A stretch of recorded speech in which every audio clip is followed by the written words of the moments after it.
Radhe Radhe, Shri Harivansh students, let us start exercise 9.3.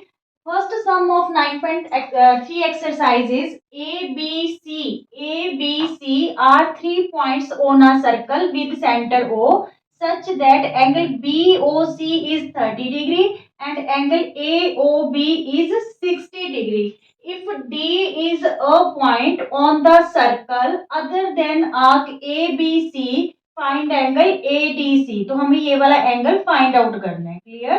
क्या given है? A B C हमारे पास यहाँ पे एक आर्क है, ठीक है, और विद सेंटर ओ के साथ। क्लियर?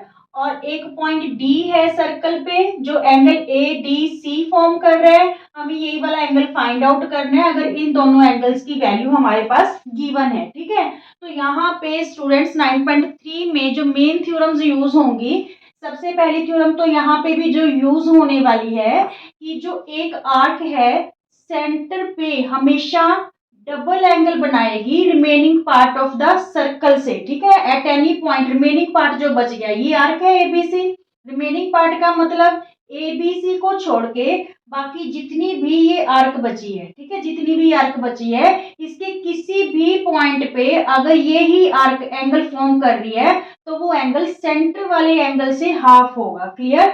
जैसे ये एंगल सेंटर पे जो बीसी आर्क है, सॉरी एसी आर्क है, या इसको ए बी सी आर्क भी बोल सकते हैं, अगर सेंटर पे ये पूरा 90 डिग्री का एंगल फॉर्म कर रही है तो remaining part of the circle पे उसका हाफ फॉर्म करेगी। मींस यहाँ पे 90 है तो ये एंगल क्या आ जाएगा हमारे पास? 45 आ जाएगा। थ्योरम आपको ध्यान में होनी चाहिए, फिर ही आप क्वेश्चन सॉल्व कर पाओगे। क्लियर? अब देखिए सोल्यूशन में क्या करें। सबसे पहले देखिए एंगल एओसी फाइंड आउट कर लेते हैं क्योंकि सेंटर पे बन रहा है। कौन बना रहा है सेंटर पे? ये एंगल एओसी, आर्क एबीसी। ठीक है, तो एओसी फाइंड आउट करने के लिए हम दोनों एंगल का समेशन कर देंगे। Angle AOB plus angle BOC which are given 60 degree and 30 degree. ठीक है, सो एंगल एओसी हमारे पास क्या आ गया? 90 डिग्री आ गया। ठीक है, अब देखो now angle AOC, AOC double है, किससे डबल है? एंगल एडीसी से। ठीक है, एंगल एओसी डबल है एंगल एडीसी से। अगर आपको थ्योरम ध्यान में है तो आप यहाँ पे थ्योरम लिख सकते हो। क्या थ्योरम है एक बार आपको रिमाइंड करवा देती हूँ। एंगल सबटेंडेड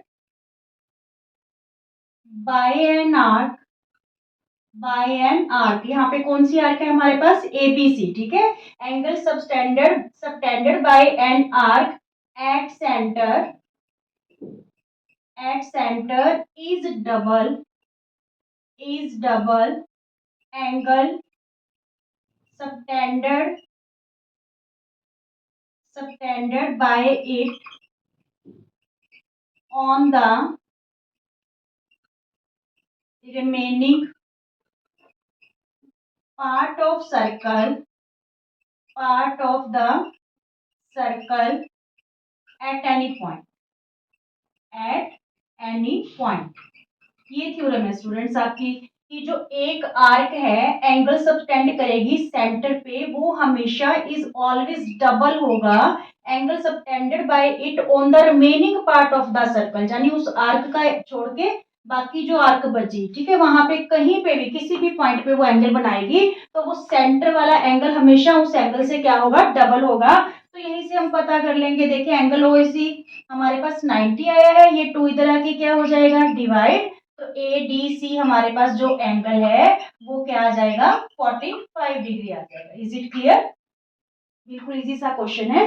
तो ये क्वेश्चंस आपको जरूरी नहीं है कि एनसीईआरटी ही प्रैक्टिस में लेना है, इस टाइप के क्वेश्चन आप करके जरूर देखना, एमसीक्यू फॉर्म में भी आ सकते हैं। Is it clear? Radhe Radhe.